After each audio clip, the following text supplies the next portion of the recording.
Pai do Senhor, meus irmãos.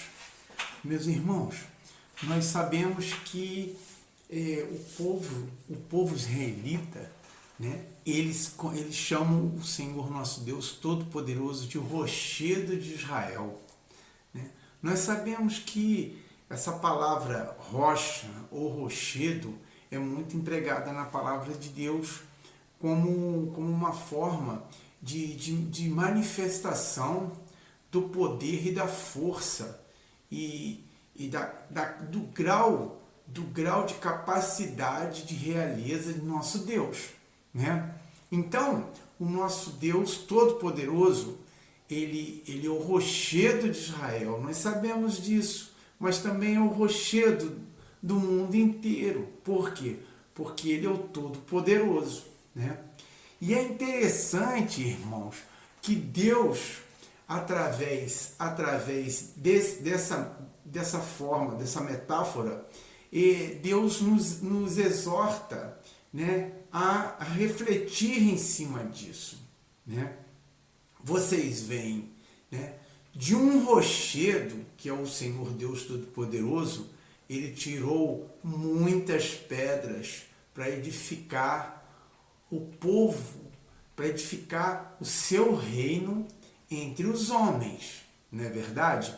Não sei se os irmãos acompanham a palavra de Deus, vocês no capítulo 2 da primeira carta de Pedro, né, vocês leem claramente, dá para nós visualizarmos claramente a colocação de Pedro em relação à pedra ou ao rochedo, tá certo?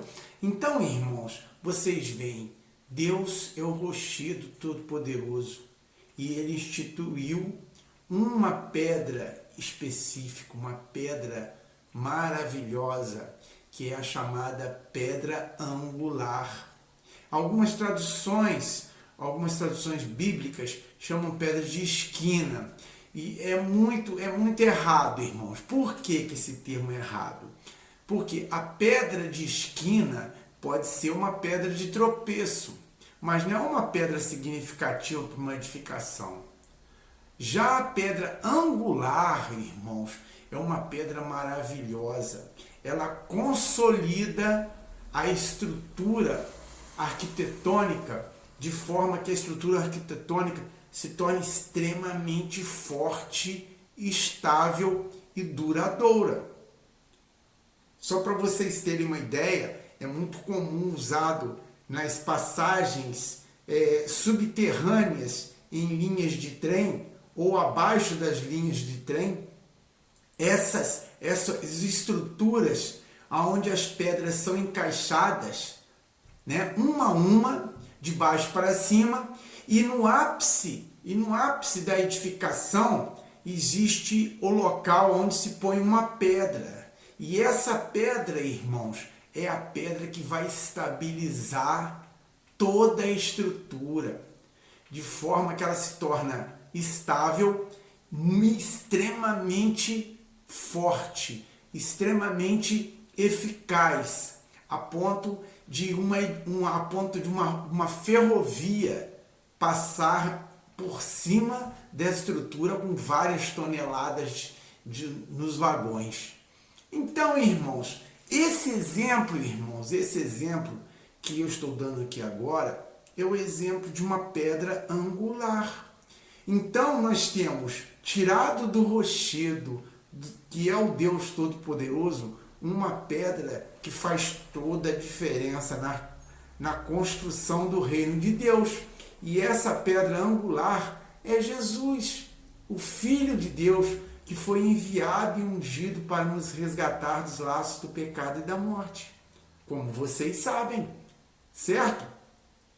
No livro de Isaías, né, nós vemos que Isaías cita 2 vezes essa questão de Jesus como rocha angular, como rocha escolhida e preciosa aos olhos de Deus.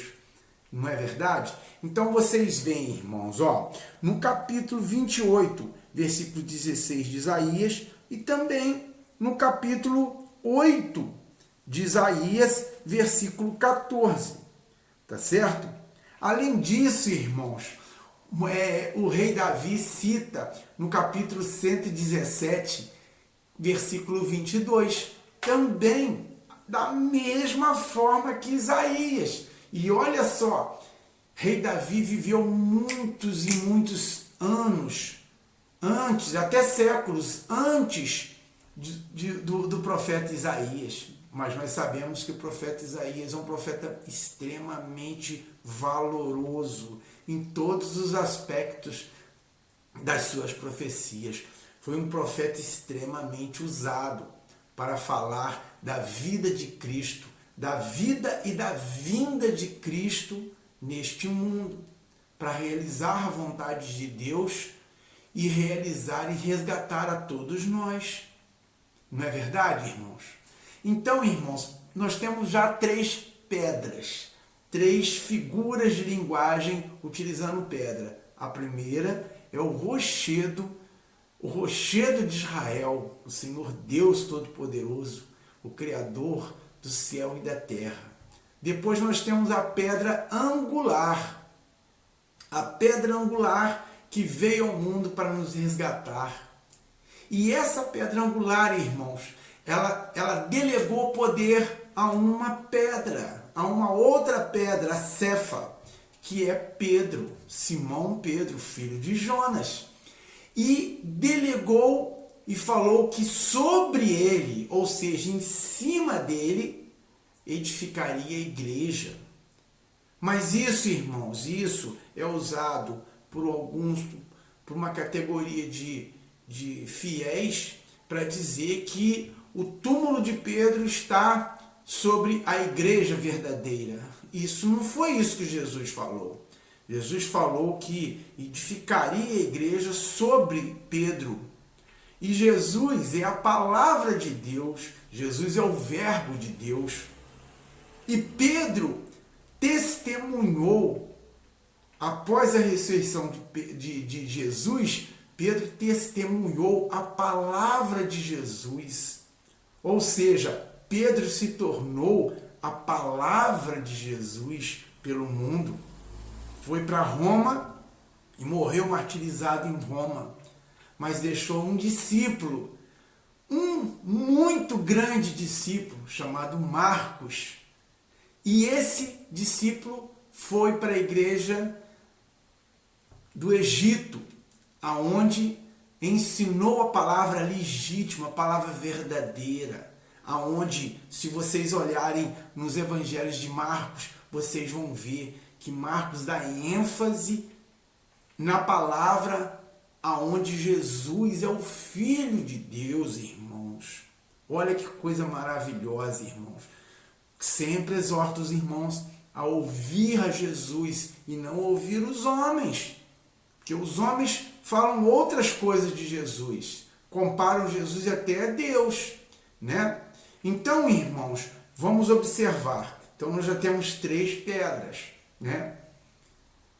E a quarta pedra, irmãos, ou as pedras restantes, que seria o mais correto dizer, né? Somos nós.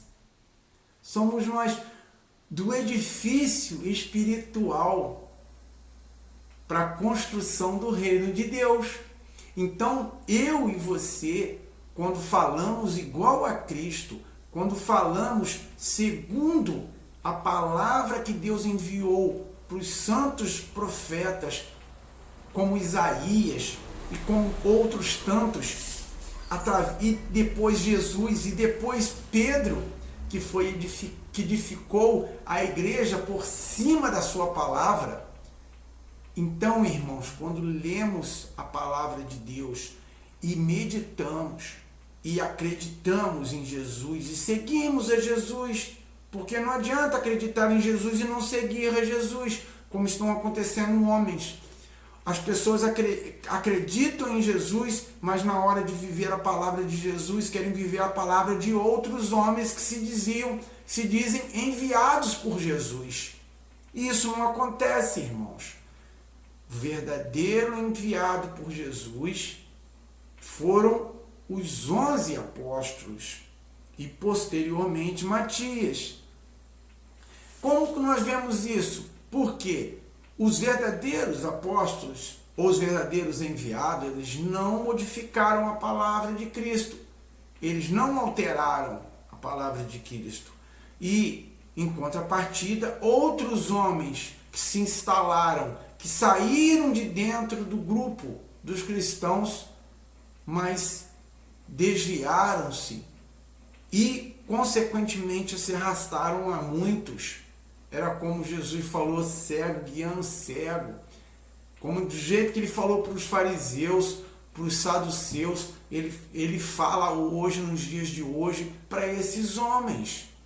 Então, irmãos, vamos ficar atentos. Nós somos também pedras do grande edifício espiritual que Deus deseja construir para resgatar a todos. Tá certo, irmãos? Então, irmãos, vamos ler a palavra de Jesus, vamos seguir a Jesus, vamos ler Pedro, a carta de Pedro, a primeira carta de Pedro, e vamos dar ênfase no segundo capítulo, tá ok? Porque o segundo capítulo, ele é pertinente a essa palavra sobre a rocha, tá bom?